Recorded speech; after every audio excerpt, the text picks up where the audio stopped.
지난해 연말 이슈 토크에서 부산 지역 고독사 인구 증가세와 이로 인한 파장, 또 관련 조례 개정 내용을 짚어본 바 있는데요. 연초에 이에 대응한 관내 향토 기업이 노년층 고독사를 예방하는 디지털 시스템을 선보이며 업계에서 주목받고 있습니다. 날로 증가하는 고령 인구에 대응해 기틀을 마련하는 의미에서 오늘 자세한 내용 짚어보겠습니다. 디지털 라이프 케어 기업 제로웹의 김은지 이사와 함께합니다. 안녕하세요. 네, 안녕하세요. 네, 반갑습니다. 반갑습니다. 네, 우선 오늘 케어 모니터링 서비스에 대해서 이야기를 나눠볼 텐데요. 네, 어르신들을 위한 케어 모니터링 서비스란 무엇인지 설명해 주시죠. 케어 모니터링 서비스란 시니어 돌봄의 디지털 전환을 적용하여 24시간 365일 케어 시스템을 제공하는 것을 말합니다. 혼자 지내시는 부모님과 가족들을 디지털로 연결해서 행복감과 안정감을 가지고 편안하게 일상생활을 살 수 있도록 도와드리는 시스템이고요. ICT 기반의 IoT 센서들을 시니어 댁 내에 설치해서 여기서 인입되는 데이터들을 저희가 분석하고 분석한 데이터들로 시니어 개개인의 생활 패턴을 뽑아내게 됩니다. 생활 패턴에서 조금 벗어나는 이상 징후나 긴급 상황들을 저희가 관제해서 확인하게 되고요. 확인하게 되면 바로 대응하고 필요시에는 출동까지 하는 서비스입니다. 지금 부산에는 작년 7월에 이미 시니어 수가 1,000만 명을 넘었고 12월에 초고령 사회로 벌써 진입을 했습니다. 시니어 수가 세계적으로도 유례없는 속도로 급증하고 있는 상황이고 거기다가 1인 가구도 증가하게 되면서 그 고독사, 자살, 고립, 우울 등의 사회적 문제가 좀 심각하게 발생되고 있습니다. 저희는 이런 초고령 사회의 어두운 이면을 디지털을 통해 조금 더 혁신적인 방법으로 해결해 나가고 있습니다. 네, 말씀해 주신 대로 고령화의 가속이 붙고 있고 또 부산시에서는 고독사가 최근 이슈로 부상을 하고 있는 상황입니다. 이런 상황과 관련해서 케어 모니터링 서비스의 어떤 활성화 필요성과 연관성이 있다고 생각을 하시는 건지요? 네네, 물론이고요. 우선 부산의 노인 인구가 지금 78만 명으로 부산 전체 인구의 4명 중에 1명이 시니어인 상황입니다.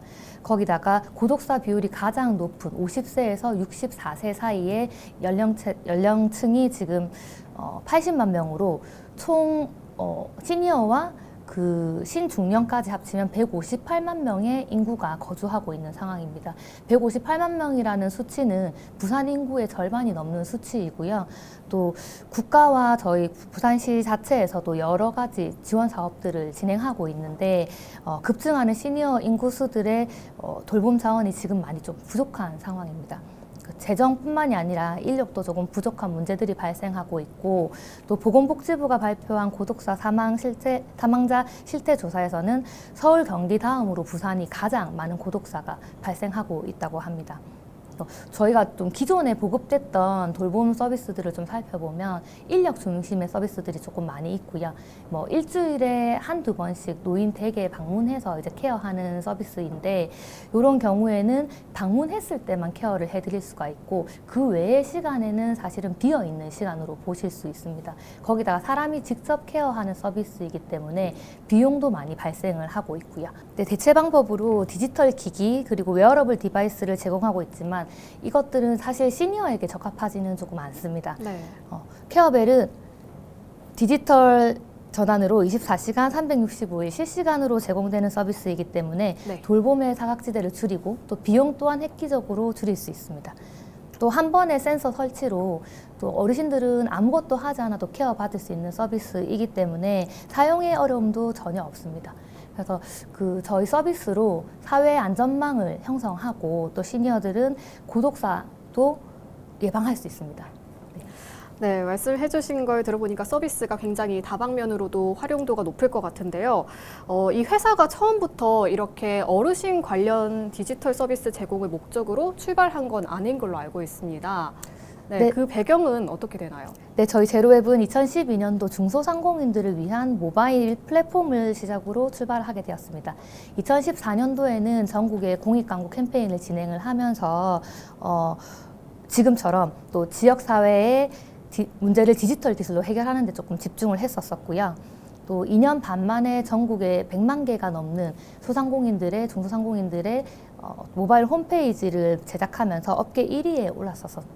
있습니다. 네. 그런 경험을 가지고 있고요. 그로 인해서 저희가 여러 기업들과 또 투자사들한테 러브콜을 받았고 그때 확보됐던 자금으로 데이터에 집중하면서 위치 기반 또 유동인구 분석에 대한 개발과 연구를 하다가 2019년에 우연히 스마트시티 사업을 하게 됩니다. 네. 이제 그 스마트시티 사업이라 하면 그 고립되어 계시는 어르신들을 집에서 밖으로 이끌어내는 사업이었고요. 그 서비스를 진행을 하는 동안에 그 시니어 사회 문제가 굉장히 심각하다는 것을 알게 됐습니다. 네. 그리고 저희가 지금 가지고 있는 기술로 이 시니어 문제를 해결할 수 있겠다는 확신이 들어서 이 시니어 사회 문제를 조금 해결하고자 그때부터 시작을 했고요. 5년이 넘는 기간 동안 개발을 마쳤고 또 200억 가까이 되는 돈을 이제 투자를 해서 기술 개발을 완료했고 또 2023년부터 부산시의 또 300가구에 대해서 시스템 구축을 하고 지금까지 실증을 마쳤습니다. 네, 기존에 또 나와 있는 케어 모니터링은 CCTV 형식으로 카메라를 설치해서 내부를 실시간으로 보여주는 그런 형태거든요. 말씀하신 서비스는 비슷한 시스템인지 좀 차이점이 있는지도 궁금합니다. 사실 CCTV와 저희 서비스는 비교하기조차 조금 힘든 서비스이고요. 설명을 드리자 하면 CCTV는 일단 그 가장 문제가 되는 부분은 사생활 침해적인 부분입니다. 영상을 통해서 확인하는 내용이다 보니까 일상을 낱낱이 공개해야 되는 부분일 수밖에 없고 또 확인 가능한 공간조차 제한적입니다. 예를 들어서 거실에 CCTV를 설치를 했다 하면은 안방이나 또 화장실에서 일어나는 상황들은 알 수 없는 상황이고요. 그렇다고 방방곡곡 설치하기에는 비용적인 부담도 또 발생을 하게 됩니다. 네, 그렇죠. 네, 거기다가 또 영상을 실시간으로 확인하고 있지 않으면 언제 어떤 상황이 생기는지 알 수가 없고 실시간으로 보면서 상황을 확인했다 하더라도 이걸 어떻게 대응할지 모르는 부분들이 발생을 할 수도 있습니다. 현재 그 돈을 내고 사용할 수 있는 어머님을 케어할 수 있는 이런 서비스들이 없다 보니까 네. CCTV를 사용하시는 분들이 계신데요. 그런 분들을 만나서 조금 얘기를 들어보면 일단 어르신들은 그렇습니다. 본인이 편안하고 안전하고 그냥 자유롭게 생활해야 되는 집에서 CCTV가 있기 때문에 생활 자체가 위축이 되는 경우들이 있고요. 보호자들도 마찬가지로 너무 사랑하는 가족이고 어머님, 아버님이지만 이게 그 탈의하시는 모습까지 보는 건 좀 부담스럽다 하는 그런 부작용도 있고요. 반면에 이제 케어 모니터링 시스템 같은 경우에는 센서들을 통해서 인입되는 데이터들로 이제 케어를 해드리는 부분이기 때문에 전혀 이제 사생활 침해에는 문제가 되지 않고요. 그리고 시간도 뭐 24시간 365일 늘 케어해드리는 서비스이고요. 또 실내뿐만이 아니라 또 위치 기반으로 실외 케어까지 가능한 서비스입니다. 이제 목적으로 따지고 본다 하면 CCTV는 사실 감시를 목적으로 시작됐던 서비스고 저희 서비스 같은 경우에는 돌봄을 목적으로 한 서비스이기 때문에 그 시작점부터가 다르다고 보실 수 있습니다. 네, 그렇다면 그렇게 측정된 데이터는 어떤 방식으로 송출되고 또 위험성의 대비와 대응을 어떻게 하게 되는지도 궁금합니다. 측정된 데이터들은 AI 또 딥러닝 기술로 라이프로그를 추출하고 또 필요한 데이터들을 가공해서 보호자들한테 제공하고 있습니다. 예를 들면은 움직임 감지 센서들을 통해서 이제 인입되는 활동 데이터들을 저희가 분석해서 활동량에 대한 정보를 그래프로 보기 쉽게 보호자들에게 제공하고 있고요. 그리고 도어 센서와 또 움직임 감지 센서를 융합해서 들어오는 데이터들을 분석해서 뭐 집에 계신다거나 아니면 외출을 하셨다거나 그런 내용들을 분석을 하고 보기 쉽게 보호자들에게 보여드리고 있습니다. 또 생활 패턴에서 벗어나는 이상 상황이나 긴급 상황이 발생하게 된다면 관제에 바로 알람을 주고요. 그 알람을 확인하고 저희가 바로 대응을 하고 있습니다. 또 이용자가 위험 상황을 맞닥뜨렸을 때 의료진의 개입이 또 필요해질 수가 있거든요. 의료진 입장에서도 좀 도움을 받을 수 있을 걸로 예상이 되고 있는데요. 여기에 대해서도 염두에 두고 계신가요? 네, 지금 병원 중심에서 환자 중심으로 의료의 패러다임이 변화하고 있습니다. 노인 장기 요양보험 제정도 고갈되고 있고 국가에서는 이제 재가 요양을 또 재택 의료를 장려하고 있는 상황입니다. 저희 서비스 기반으로 의료 연계도 충분히 가능하다고 보고 있고요. 또 헬스케어 데이터와 저희 일상 데이터를 접목한다면 의료진 입장에서도 유의미한 데이터로 또 도움이 될 수 있다고 생각됩니다. 또 반대로 이제 입원 환자가 이제 퇴원했을 때 병원에서도 추적 가능한 데이터로 활용 가능하다고 생각되는데요.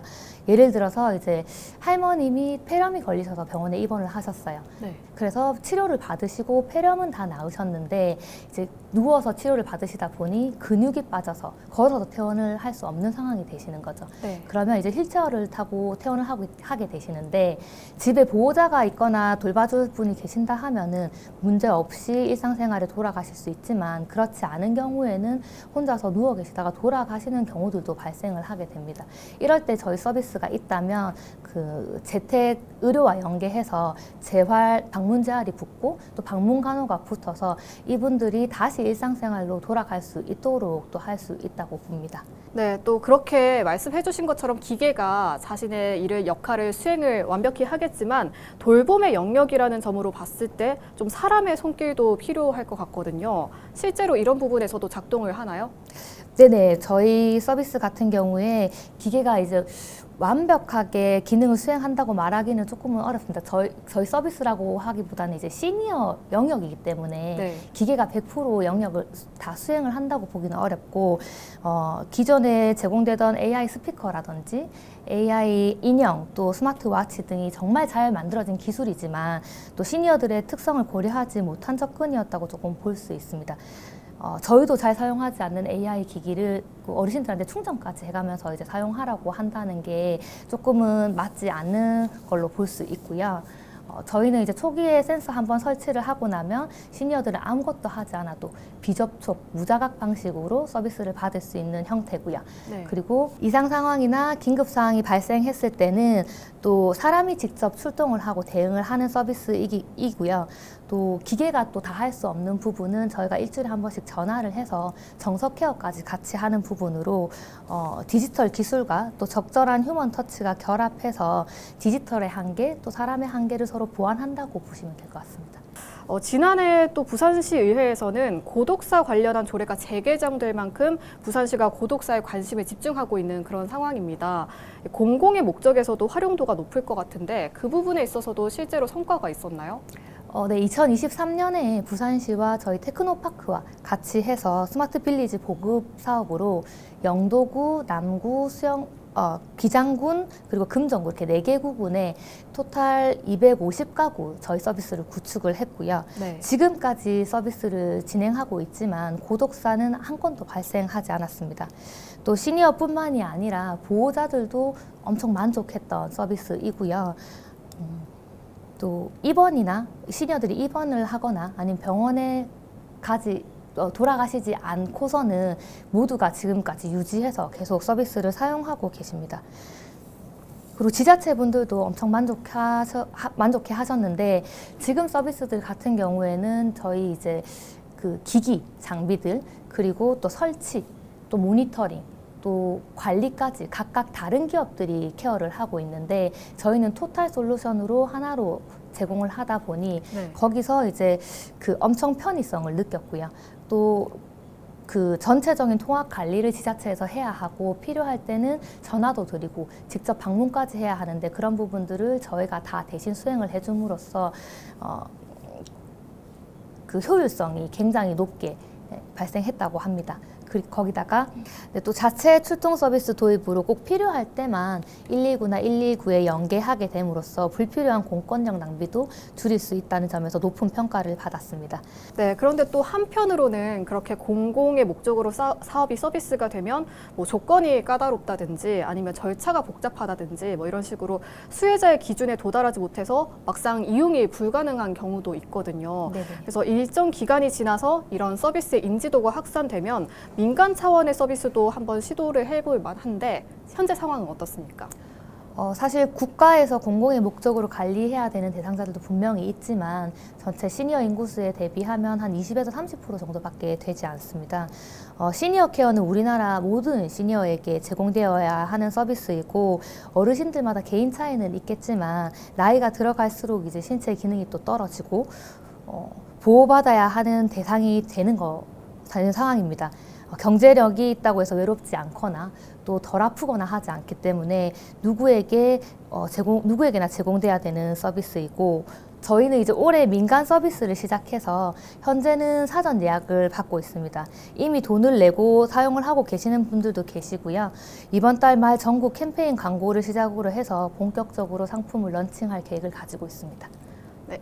이렇게 앞으로 계획을 말씀을 해주셨는데 또 이런 공공사업이 아닌 기업이 하나의 서비스를 출시하고 또 이용자에게 접근한다는 게 사실 쉬운 일은 아니거든요. 그래서 어떤 부분을 강조할 계획이신지도 궁금합니다. 가장 먼저 강조하고 싶은 부분은 가족과의 연결입니다. 앞서서 계속 말씀을 드리기는 했지만 바쁜 일상 속에 보호자들이 하루에 매번 이제 전화를 드리고 실시간으로 케어해드리고 챙겨드리기는 사실 어렵습니다. 케어벨은 보호자들을 대신해서 24시간 365일 부모님을 지켜드리고 있고요.